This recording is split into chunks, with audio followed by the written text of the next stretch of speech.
Today on the Chaos Dubs channel, part 2 of leveling up your live stream in 10 minutes or less. I got a few more juicy hacks for you that are going to help bring your channel to the next level. Let's get right into it. Alright, before we jump into this video, I just want to mention if you haven't seen the first video on leveling up your live stream that I did, you got to check it out because it's going to make this make a little bit more sense. It's also going to put you, well, on the next level for your live stream. In this video, we're going to talk about setting up multiple cameras, using a GoPro or DSLR, running a mic as a second channel, and we're also going to talk a little bit about comment alerts that are all integrated as part of Streamelements OBS.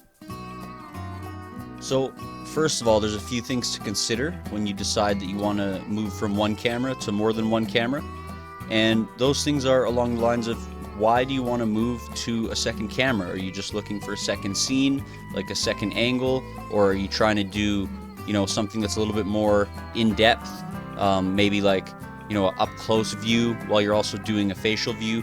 Or are you wanting another camera for higher quality footage? Maybe do, a main camera as, a higher quality camera and then a secondary camera with a little bit less quality where it's not as necessary. And then you have to take some time to decide what type of camera that you want to go with. So depending on what type of stuff you're going to be filming is really going to dictate what you go with, and also your budget, but you do get what you pay for. I'm going to lay out 3 different options from cheap, medium, and expensive, and they're going to also change the quality that you're going to get. So the more that you spend, the higher quality you're going to get, but it's not always necessary. Things that I pay attention to when looking for a camera are certainly reviews and overall usability.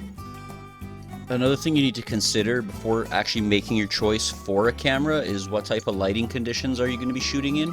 So if you're just going to be shooting in well-lit rooms, say on a green screen for example, then it's not going to be as important to get a higher-end camera with a better sensor. But if you're shooting in a low-lit environment where, you've only got maybe some ambient lighting behind you type of thing, then definitely you're going to want a higher end camera with a better sensor to be able to really pick up the fine detail without going grainy in the dark. The first way that you can get a second camera implemented into your stream without costing yourself any money is to go ahead and download an app called DroidCam OBS. Follow the instructions, head to their website on your computer, get the plugin, install it, and then go ahead and link your phone to your computer. And then you can use the camera on your phone as a camera for OBS while you're streaming. Phone cameras usually have a pretty decent sensor, so you can expect to have relatively decent picture, especially if you're using a webcam as your main camera. This may be a better option for you. The second option is quite popular, as many people have GoPros or similar cameras, and those can easily be used as a solution for a second camera or even a main camera. There's a few issues with this though. You do need a separate piece of hardware to do so, and you also need reasonable light conditions, because if you're in low light conditions, a GoPro is really not gonna exceed in quality there, so you gotta make sure you have lots of light. It is a medium cost option, as most people already have some type of action camera available. As long as your action camera has a micro HDMI port, it should be no problem to hook it up.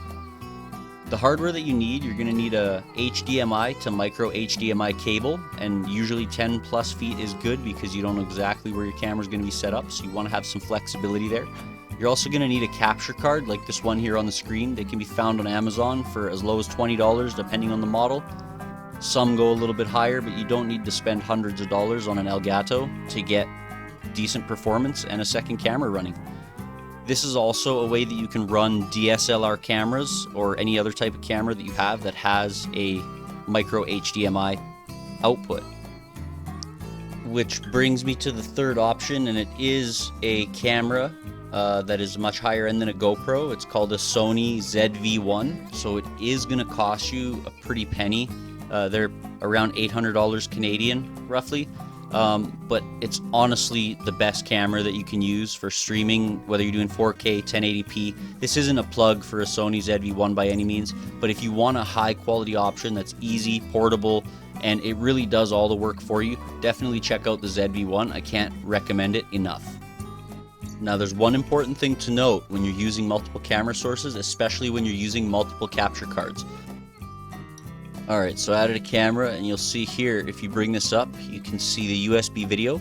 That's going to be for your capture card. There's a couple of them there, and as you can see, I use multiple cameras, both webcams and capture cards, and that's when this little technique here is going to be really important. Otherwise, you're going to have a bunch of issues.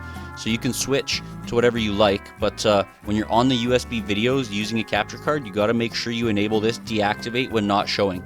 That'll allow time in between your scene switches. So when you go from like a camera to a cutscene to a camera, in that cutscene it'll give the one camera time to deactivate and the other camera a chance to activate. That way everything runs smoothly. And now real quick, you'll notice on the left hand side here, this area is where it's going to show you live alerts that happen. These alerts, once set up through Streamelements, like I kind of gave you a quick rundown of in my previous video, they're going to show up also in your chat, and there's also supposed to have one show up on your screen. Now, I'm usually busy streaming, and I'm doing a DJ set when I'm streaming, so the problem is I don't really pay attention to the stream, the screen, what's going on. I'm only paying attention to the chat and the music, so I haven't really confirmed if that works yet, but I'm sure it does, as everything else does appear to work just fine in that respect. Now, I want to talk about running a mic as a separate channel. So if you're doing a recording, for example, and you're using, audio output capture as your main device, then what you can do is you can have an audio input capture device, and you can use that as a microphone. So for example, you can use this as, let's just say, digital audio interface here. Say that's the other mic, even though it's not going to do anything at this point. And then what you can do is, if you want to have the scene switch to the main camera facing you automatically using the advanced scene switcher, you can go ahead and use that audio input capture, which is separate, in the advanced scene switcher, and then choose right here which audio device you want it to work with. So as soon as it hits this audio device, it's going to select whichever scene that you choose, and using whichever transition that you have available. Another great thing about this is you can actually set the mic as a separate channel to only show up on your stream and not on the actual recording through your speakers. So again, for example, you could do your one audio source here, and then you could do a second audio source here with just your mic. You wouldn't hear it through your main speakers, but everybody listening would hear it, and it wouldn't show up on your recording. That is unless you wanted it to. There is ways to do that as well. And finally, because I wanted to provide a little bit more value for you, I feel like we have a couple minutes here that I can still hang out with you and teach you something cool.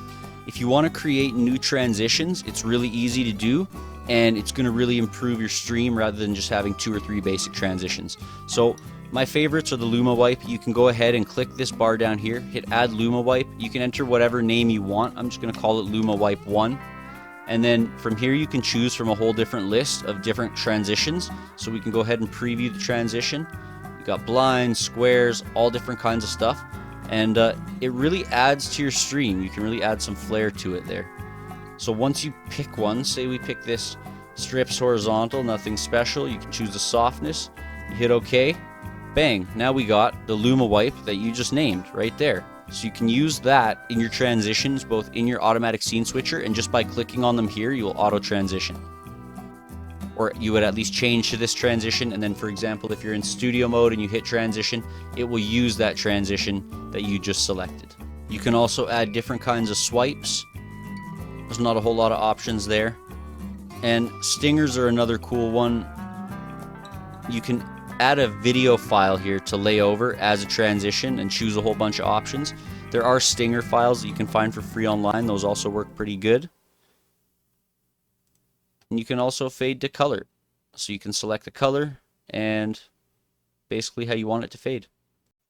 That pretty much brings us to the end of today's video. I'm definitely going to be coming out with at least another 1 or 2 of these, maybe more, giving you some tips with Streamelements OBS. So definitely thanks for tuning in. If you liked this video, if you found it entertaining or valuable, please leave me a like and maybe a comment. If you dislike it, make sure you leave me a dislike. I can still see them. If you have any questions, again, leave me a comment. I'll be happy to answer them as soon as I can. And most of all, take care of yourselves, take care of each other, be grateful, and we'll see you in the next one. Take care.